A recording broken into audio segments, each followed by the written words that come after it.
Metal Gear Rising is known for two things, the memes and its incredibly difficult, not at all fair achievements. And already having a good amount of Metal Gear experience, I was up for the challenge. To fully 100% the game, we'll need to beat every story mission, defeat every boss without getting hit, collect all 95 collectibles, get the highest score on every VR mission, and a lot more. Before any of that though, we need to get the first achievement, Guard Duty, where we play as a cybernetic ninja, Raiden, whose current mission is to protect the Prime Minister from soldiers attacking us, where the game introduces us to its unique fighting mechanics before we're immediately thrust right into fighting this giant mech, that with just a sword, we end up completely tearing it apart and throwing away. We witness the security get turned into lunchly meat by this guy who also kidnaps the Prime Minister, but chasing him leads us to fighting Ray again, where we get thrown into a clock tower, but don't worry, we can just run down the building until slicing Ray completely in half. And Raiden just acts like it's a normal day in the office. Now that that's done, we can get back to chasing down the Prime Minister, who has now been taken to a train where we see that we're a little too late to save him.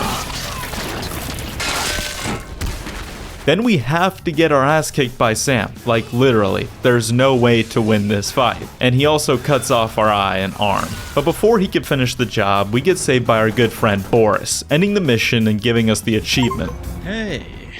3 weeks later, Raiden is back with a new cybernetic body and being deployed onto an island where we can get the achievement Coup d'etat. We have to go through this city, taking out the soldiers along the way, where we're introduced to a new enemy type, the Gecko, which had 2 legs designed for kicking ass, and that's what it did.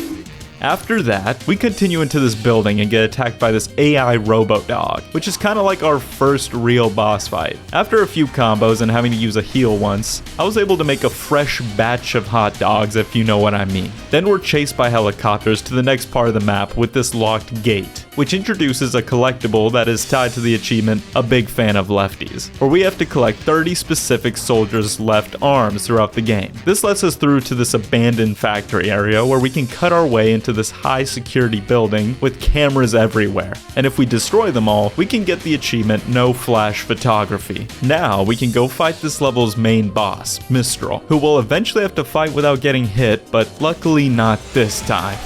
After baiting her, we finish her off, and then I'll be honest, I don't know why, but this guy just blows himself up.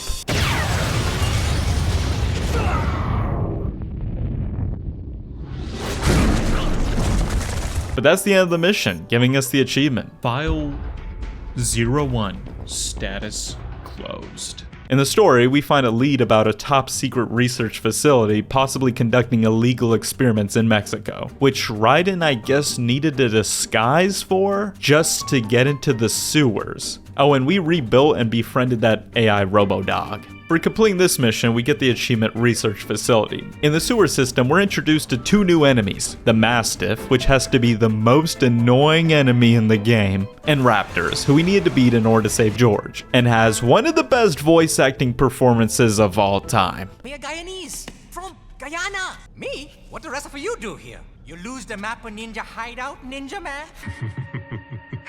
Our benefactor will be pleased. He tells us where the research facility might be, behind this holographic wall, where after taking out the guys inside, we find out that this research facility's purpose is to harvest children's brains. Yeah. Anyway, we plug into this dwarf gecko and use it to get into this room to collect footage of the bad guys talking with the bad guy scientist. And after having to do a really long mech fight, we walk into where they're keeping the children, a gas chamber, and discover George being held hostage by the bad guy scientist. But George is the GOAT and opens up an opportunity where Raiden can save him, ending the mission and giving us the research facility achievement. You might notice, but you know that thing when you slice a dude open and take his blue spine? That's called a Zandatsu. And since I've been doing quite a bit of these playing the story, we get the achievement Datsu right. Playing through the third mission, all we had to really do was run around Denver, destroying anyone we came across, which let me collect a good amount of left arms. But we eventually get introduced to Monsoon, who makes Raiden doubt himself on his own morals, which gives him a wake-up call to bring back his old self, Jack the Ripper. He gets stabbed in the stomach and straight up tells Doctor to turn off his pain inhibitors. Yo, what the fuck? and then I proceeded to absolutely get thrashed trying to fight him. Luckily, cutting up these cars drops heals, which was the only reason I survived as long as I did. And it was a chilling reminder how I'll eventually have to beat him without getting hit. But this time I was able to finish the fight, cut him to pieces, ending the mission and giving us Mile High. Status closed. Another one. The next mission, we start in this lobby, where I just so happened to get the achievement Assault with a Deadly Weapon, for accidentally dismembering 3 enemies while trying to collect this left arm. And then in the same room, I used this turret to destroy these flying robots, which gave me Slider Strike. During the mission, we're trying to get to the top floor, which seemed like it was going to take forever until the building just starts getting absolutely destroyed, which lets us run through the floors pretty quick. Plus literally run up the floors, until we luckily get into this Japanese garden, which was pretty cool. And I was even able to sneak on the rooftops to pass some enemies. Further into the building where I had to fight so many mastiffs, which were a pain, but I did get rewarded with the achievement Silverback for destroying 10 of them. Silverback. Oh my gosh, dude. But if I thought that was bad, I immediately had to fight Mistral again, since apparently this is like a clone. And after finally beating her, there was a clone Monsoon, which was just fantastic. Once I was done with that, with 4.3% health and a dream, I moved on to the next room where we talked to Sundowner, who shows his collection of child soldiers and says this. Like the good old days after 9/11. Bro doesn't even explain, he just bounces and then we have to fight him on the roof. And yeah, he's really difficult, especially since I didn't know how to avoid his explosive shield thing, and so I died a lot. I didn't have any heals to use, but I remember that in the game there's different suits, and one of them was a health suit that allowed you to carry more healing cells. So I equipped it, and I was surprised that it just gave me 10 of them. With that, I beat him pretty easily, wrapping up the mission and giving us the achievement Hostile Takeover. Doctor comes and picks us up in a helicopter, but of course some drones come and blow Raiden out of it, where he just falls like 100 stories to the ground and somehow survives. Anyway, this mission we just run through Denver, fighting everything while trying to escape until finding this motorcycle that we used to set into the desert, where we just so happened to run into a familiar foe, Jetstream Sam, who we had to fight, which was painful since this time I didn't have the huge amount of heals, so I had to beat this legit, which was going okay, and I even thought I had the upper hand when I disarmed him, but I quickly learned that wasn't the case. But eventually we were both down to 11 health, where I had to try my best not to throw. Let's go. What do I need to do? Yes. Yes. Oh my god. In a symbol of respect, Raiden cleans and sheaths his sword.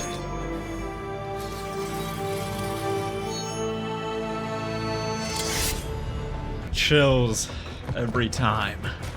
Oh, look at that run. In the story, we have to get to Pakistan to prevent a massive war from starting, but it's across the world. So we have to use a special plane built by Sonny from Metal Gear Solid 4, and after launching and landing the plane safely, it's time to infiltrate this military base, which was harder than it sounds. But after taking out an army of these guys, we discover our robo-dog lying in the road, completely beat up, which turns out to just be a trap, and something starts to emerge from underground. Well, not just something, but Metal Gear Excelsus and Armstrong, where he reveals we're too late and his plane is already in motion, and he decides he has to take us out, which I'm not gonna let happen. Compared to the other fights, it was easy if you just dodged the stomping attacks and the pincer blades, and once we got it low enough, we straight up take one of its arms and use it against itself to completely cut it apart, which makes Armstrong last Trenbolone. No, like seriously, what is bro on? It's not looking too good for us until man's best friend pulls up with exactly what we need, Sam's sword. It's time to dance. And I couldn't help but smile. I immediately got destroyed, but I had the spirit. Yeah, turns out the final boss fight was pretty hard, mostly because just one of his attacks would clear half my health, and to be honest, he had a lot of attacks that I couldn't read, but with time and patience, and I mean a lot of patience, I was able to get him low enough and finish him off. rewarding us with the achievement for completing the mission, and we unlocked Sam's blade. And since during this playthrough we collected 20 of the 30 left arms, we also got Infinity Wig A and Infinity Wig B, which will let us use Ripper mode infinitely, drastically increasing our power level. But before getting into the really hard achievements, I wanted to quickly get some of the easy ones we missed out of the way. So starting with the achievement, A Walk in the Dark, where in Mission 3, we need to go through this pitch black section of the level without ever turning on our night vision. A walk in the dark.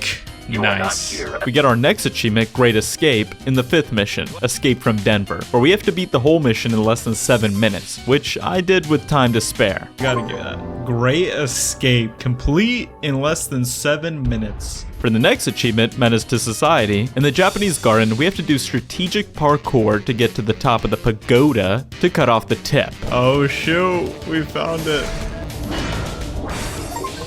Menace to Society. Now, through my first playthrough, I collected every left arm I could for the achievement, A Big Fan of Lefties. But it turns out I was missing one left arm, which turned out to be in Mission 1, where you have to slice through this gate to this completely hidden area with these 3 dudes where one of them had the final arm I needed. A big fan of lefties, finally. I'm glad that's over with. I was also replaying missions to grind more battle points, which getting 200,000 allows us to buy the Fox Blade, which lets us completely melt through enemies. With a good amount of experience under my belt, I was ready to get the achievement Prodigal Murderer for beating Mistral without getting hit once. I used Sam's Blade because it had the best damage against bosses, and combined with Infinite Ripper mode, let's just say her health was getting shredded. There were some close calls to getting hit, but with a little luck, I was able to combo her into oblivion and finish the fight. Prodigal Murderer, it did count. The next achievements I chose to get were for completing the DLC missions, and I'll admit, I liked them. The first one we play as Samuel right before the events of the main story, and how he's basically being recruited by Armstrong. One detail I really liked was how in the main story, Sam has a giant cybernetic right arm, which isn't there for the DLC until the last fight, where you see why he had to get that right arm in the first place. Hey, we got it. Okay, complete Brazilian wind. The second DLC we play as Blade Wolf, also before the events of the main story, and how Blade Wolf was actually trying to obtain freedom and disobey Mistral. We fight a new boss, Kamson, who was pretty easy, but it was all in vain and Blade Wolf still gets captured by the end. Wow, could make a man cry. Blade Wolf, status closed. The next thing I wanted to do actually wasn't an achievement, but instead was beating the very first mission on Very Hard, which unlocks the suit. And so far, this was the hardest thing I've had to do. Dude! Like, you gotta be kidding me! Dude. Nah, f*** you.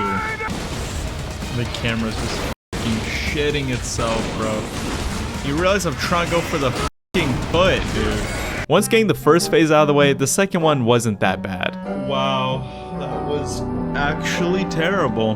Hey, I got the suit! Let's go! Damn, look how cool he looks! The next achievement is A Lover Not a Fighter, where we have to get 10 no-kill battles, which we can do by equipping the wooden sword and going and knocking out the guards outside the military base in Mission 7. I just repeated this 10 times until the achievement popped. A lover, not a fighter. That was not too bad to grind. Another achievement in Mission 7 we can get is Surprise Attack, where we have to sneak through the level without being spotted at all, which was somewhat frustrating. Fuck, dude. But the next day, I was able to do it on the first try and get the achievement. Surprise Attack. I was making a lot of progress, but I was still putting off this specific achievement, data mining, which you get by collecting every data storage device, which there were 20 of, and scattered throughout the game. And some of the spots were a little corny, but the biggest pain was just how long it took. Finally, data mining. Gosh.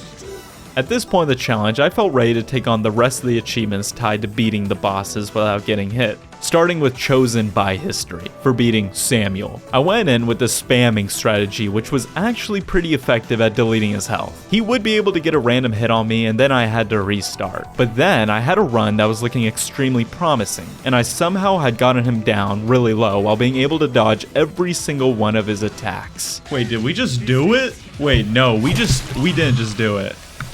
There's no way. What? Yo. That's crazy. After being very surprised at getting that, I was confident going into the next achievement, Truly Heaven, for taking out Sundowner, where I learned that if you don't move in the beginning, he'll do a charge attack that parrying will initiate this spam section that allows you to cut off his armor. But that didn't stop me from still getting hit. After a couple more tries, I got a really good run, where I actually cut off all of his armor plates really quickly, which then let me absolutely cook his health. I cut him up and we got the achievement. What? There we go. Now I was on my high horse and went into Monsoon feeling super confident, especially because I learned that you can use the Psy that you unlock when you beat him to stun him during his untouchable phase. This paired with some good combos, I was able to get into a rhythm, but I was still constantly having to restart, and this fight was definitely the longest out of all of them. Which was horrible because I had to be consistent and couldn't drop my guard for a second. But pairing him and paying attention to each of his phases, I finally beat him. Yes. Genius Destroyer. There we go. With those out of the way, there's only one more left. The Politics of Silencing Foes, aka the Armstrong fight. First off, my strategy was abusing the initial first 5 seconds of the fight, where Armstrong doesn't do anything, which lets me get a huge combo that immediately forces him into his throwing things phase. Afterwards, he does this green aura thing, which allows him to heal himself and allows me to take this time to aura farm. Even doing this, I was still having a hard time until I was on my phone and learned a crazy strat in this fight. Yo, you are joking. What? Turns out whenever he's healing himself, you can actually cancel this by running behind him and hitting this specific point. This basically just let me stun lock and combo him, easily cleaning up the fight and giving me Yes. The Politics of Silencing Foes. Oh my gosh. the time has come for the most dreadful achievement in the game. Virtually Flawless, where you have to beat every VR mission with the highest score. If you know anything about the game, you know that the VR missions are some of the hardest challenges you can do. To unlock them in the first place, they're scattered around the game on these little terminals, and going and scanning all of them rewarded us with the achievement Analysis Complete. And starting them, the stealth ones were pretty easy, and I was weirdly getting really good at the movement mechanics of the game through the missions. Bug. I saw your ass move your head. You shouldn't have done that with me around. Bad RNG. Bad RNG.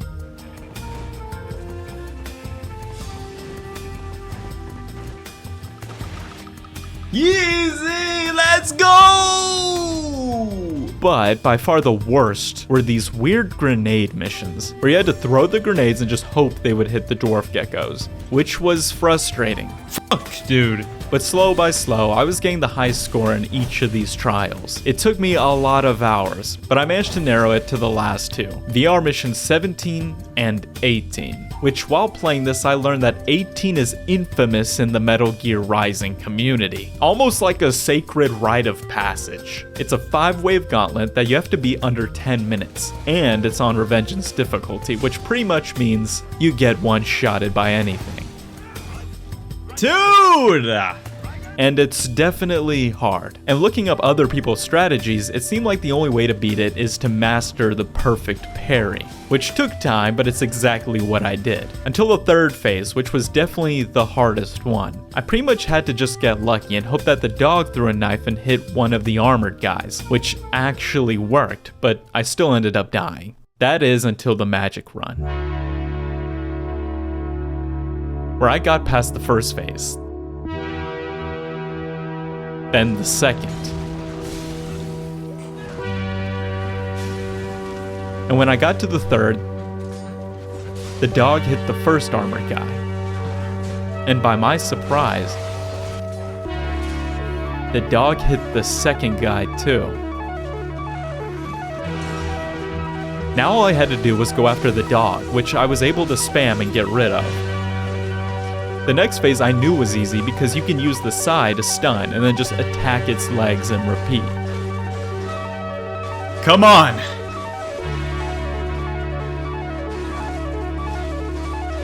Within just 4 minutes. Yes. Let's go.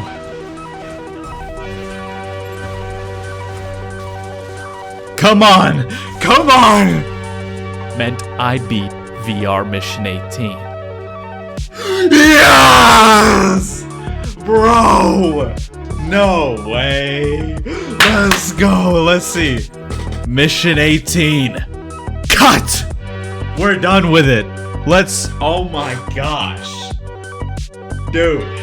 This did give me the achievement VR Master for just beating every VR mission, but I still had to get the highest score in Mission 17 for Virtually Flawless, which wasn't that bad once I got the hang of using the bazooka and the grenades. Holy crap, dude. Oh my gosh. Virtually Flawless. Now there's only one more achievement we need to get to finish the game, and that's Stormbringer, for getting an S rank on every mission on Revengeance difficulty, which I grinded for when I was 6, so when I got it, this is all I had to say. Stormbringer. Finally. Oh my gosh, bro. Dude, that took like a month of just doing that over and over again. I'm going to bed, bruh. Let me know what other games to 100%, subscribe, and thank you for watching.